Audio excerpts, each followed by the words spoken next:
Louise Wise mbega imitoma ya Sadate we ayayaya mumeze mutikaze mu kiganiro ubuzima n'imibereho cyo kuri uyu munsi tariki 30 Gicurasi 2025 turi mu mpera z'icyumweru tukaba turi no mu mpera z'ukwezi ni nako rero nawe uteganya kuzagira umwaka w'amata n'ubuki nakubwira ngo tayara amata nuko tuyasoje ngewe ndiro narine ni today murakumvira ku mbuga nkoranyambaga zacu zigiye zitandukanye ariko by'umwihariko ku muyoboro wa YouTube ni today niyo YouTube channel tugomba kubonekaho niba utarakoze subscribe rero it is the time of yours ese aka kantu ko kubona visa kujyana muri Amerika bijye kujya bigorana nawe urimo urakumva cyangwa ninge urimo mwumva ngiye nyine sinzi muraza kutubwira muri comment ese mwebwe iyi nkuru mwayakiriye mute hagati aho rero tugiye kuganira ku ibaruwa Sadate Munyakazi yandikiye baba wa taifa wetu His Excellency President Paul Kagame.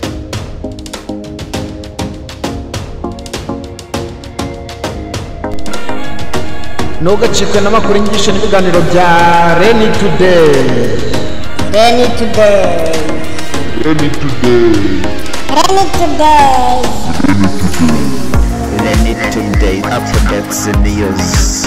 Ni ibaruwa ya Sadate Munyakazi tujya kugarukaho rero uyu munsi akaba ari ibaruwa igenewe baba wa taifa wetu umukuru w'igihugu Paul Kagame.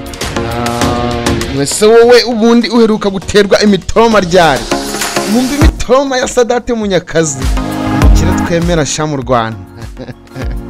Okay, yatangiye ati mwaramutse nyakubahwa Paul Kagame perezida wa Repubulika y'u Rwanda. Impamvu amashimwe ya Munyakazi Sadate. Nyakubahwa perezida mubyeyi wa benshi ukaba umukundwa wa Sadate Munyakazi ndetse n'abanyarwanda waramutse. Mbere ya byose urakagira imana u Rwanda n'abanyarwanda mfura yabeza. Mu minsi ishize nabonye imyanzuro y'inama ya guverinoma maze mbonye umwanzuro wa mbere nsanga uhuye neza n'icyo narinzi ko nzabisabira. Urumva umutomo. Urwego rw'abikorera n'urwego rugize iterambere ry'igihugu. Kuruteza imbere ni ukuzamura igihugu kikagera ku rundi rwego, kikamamara mu mahanga, kikabamatsa ibihugu. Nakurikiranye uko igihugu cya Korea du Sud cyateje imbere abikorera kikabakura hasi, none ubu turabona inganda zabo zikomeye ku isi yose. Ubwo Korea du Sud ni na Afrika ni Korea y'Amajyepfo. Nakurikiranye uko igihugu cy'Ubushinwa cyazamuye abikorera kibageza ku kigero cyo ku isi yose, aho gisigaye gihungabanya ibikomerezwa byari kubiye ubukungu bw'isi. Urugero nka Leta Zunze Ubumwe za Amerika murabizi ngo bari mu ntambara y'ubukungu. Narebye iterambere rya Dragon d'Asie nitegereza inzira baciye nsanga natwe yatubera. Ibi byabaye mu bindi bihugu uyu munsi bifite ubukungu bwihuta kandi bukomeye, natwe twabikora bigashoboka. Abikorera bo mu Rwanda natwe dushobora kuva ku rwego turiho tukaba abahatana ku isi yose. Nibyo nashakaga kubasaba mukunzi wanjye. Rero nyibona iyi myanzuro nabonye ko usubije ubusabe bwanjye, naranasaba aho niho ubera uw'ikirenga ukadusumbya intambwe. Nyakubahwa perezida wa Repubulika y'u Rwanda, ndabibashimiye cyane kandi wumve ngo cyane, gusa nkundira ngire icyo mbisabira. Nuko abanyarwanda twishakiye ibisubizo by'ibibazo igihugu cyari gifite mu nama zabereye mu Rugwiro, muri village Urugwiro. Nyakubahwa perezida wacu, fasha urugero rw'igihugu cya Korea y'Epfo aho cyubakiye ubukungu bwacyo mu guteza imbere inganda zihangana ku rwego mpuzamahanga. Ibi bikaba byarabaye nyuma yaho gisenyukiye kubera intambara cyaciyemo igasenya igihugu ku kigero nagereranywa, kititaye ko nta mitungo kamere cyari cyagiraga. Umuyobozi wacyo yafashe icyemezo cyo kuzamura abikorera maze ashyiraho itsinda ry'abikorera, abakorera leta bagakorana inama nawe buri kwezi zo kwiga uko hazamurwa ubukungu bw'igihugu cyabo. Kandi mu gihe cy'izo nama zabayeho niwe ubwe waziyoboreye. Uyu munsi umusaruro wavuyemo twese turawubona. Nyakubahwa Perezida wa Repubulika, njyewe Munyakazi Sadat, nk'umuturage mwiza abanyarwanda ugukesha ibyo atunze, umunyarwanda ugukunda kandi bizwi na buri wese, ndagusaba ko mu guteza imbere abikorera bo mu Rwanda hazabaho inama uzajya wiyoborera wowe ubwawe, ikabera mu rugwiro tukuziho, mu buhanga n'ubushishozi. Inama yakwihereye maze izo nama zikaba imbaturo zo kubaka u Rwanda twifuza, duteza imbere abikorera nk'uko mwabyemeje. Ndahamya n'umutima wanjye wose n'ubwenge bwanjye bwose ko icyazava muri izo nama cyazahindura u Rwanda Dragon ya Afurika, maze rukazamura ibendera ry'Afurika ku isi yose.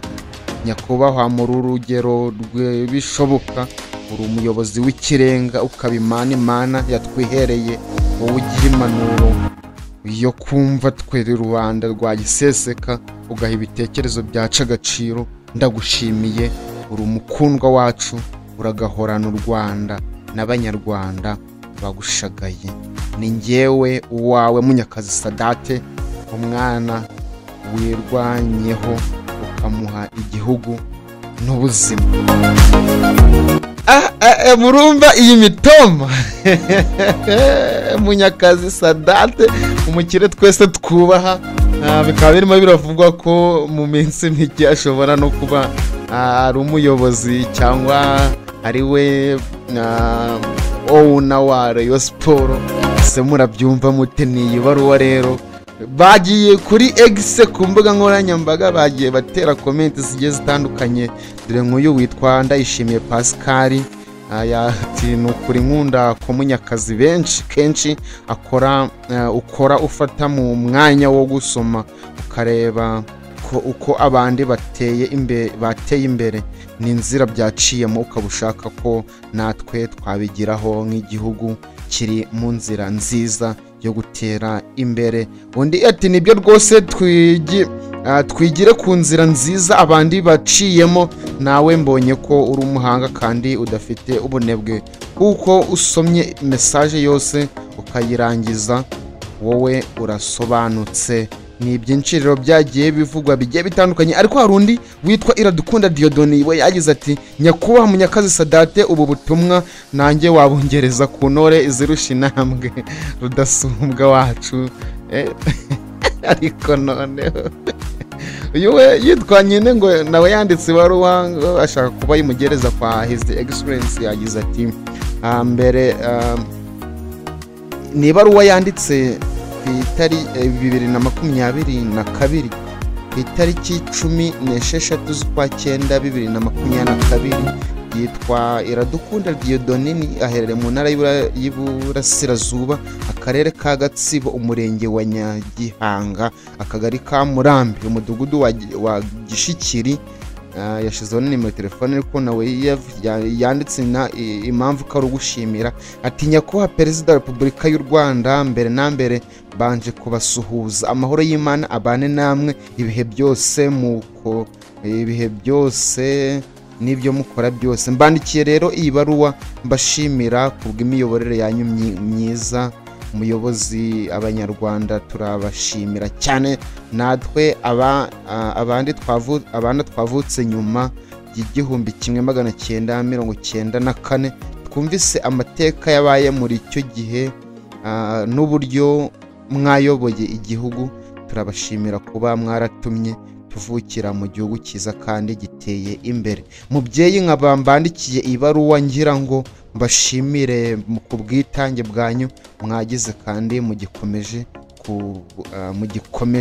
ku bushobozi bwanjye nkaba mbageneye impano y'ubutaka iherereye mu karere ka Gatsibo, umurenge wa Nyagihanga, akagari ka Murambi, umudugudu wa Gishikiri, akaba ari ryo shimwe mbageneye kuko mbakunda kandi aribwo bushobozi mfite. Muyobozi, ni byinshi byo kubashimira ariko nkaba nsoje mbasaba ko twazahura nkababona amaso ku maso. Murakoze, mbifurije kugira impera nziza z'umwaka wa 2022 no kwitegura umwaka mushya muhire wa 2023. Ni Iradukunda Diodoni yashizeho n'umukono nuko murabyumva rero nawe ngo ni Diodoni, ukumva ni baruwa yanditse mu 2022 uwo mwaka uri kurangira, ubwo ni 2023 niko twavuga, ariko ngo na nubu ngo president niramugeraho, ubwo rero gifashije Munyakazi Sadate ngo ibaruwa imugereho. Rero nawe nago kuri egise barandika nago barifanye, bamwe bagiye bavuga bati iki nicyo bita gukoza ibaba muri wino kandika, kandi turimo turajyana one day muzabona urubyiruko rungana nkatwe tuvuga nk'ibi Munyakazi avuga. Gusa ni ikibazo kibihe, ni ikibazo cy'igihe, kuko imishinga turayifite irenga amagana kandi u Rwanda ruduha amahirwe. One day nzandika nk'ibi ndashima. Reka ndebe umuntu wasubije uyu Diodoni.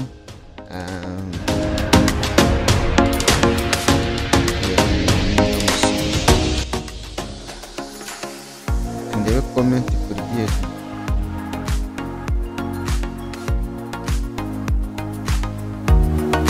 Hari uwitwa waraye yamvuze ati ko mbona ibaruwa yawe wayitayemo amarira wana.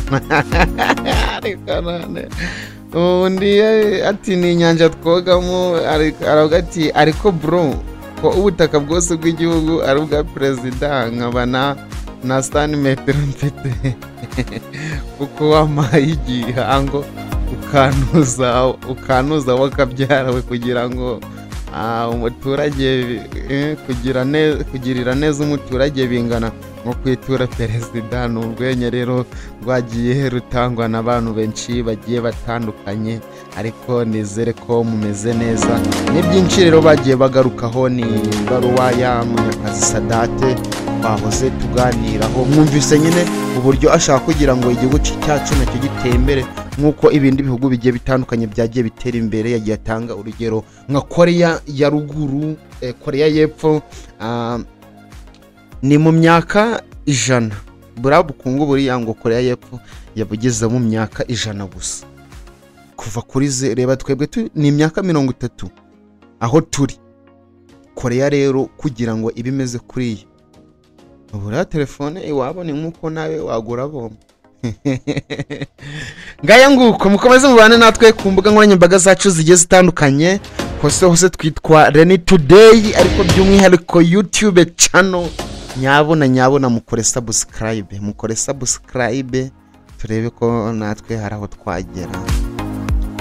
Anyway, mukomeze mugire ibihe byiza, mukomeze mugire imyiteguro myiza yo kwinjira mu gice cy'umwaka cyitwa ubuki.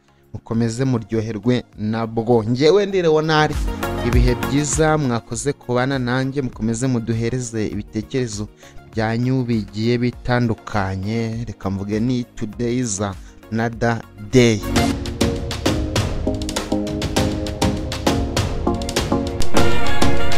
Ntugacikwe n'amakuru y'inyigisho n'ibiganiro bya Reni Today. Reni Today. Reni Today. Reni Today. Reni Today. Updates news.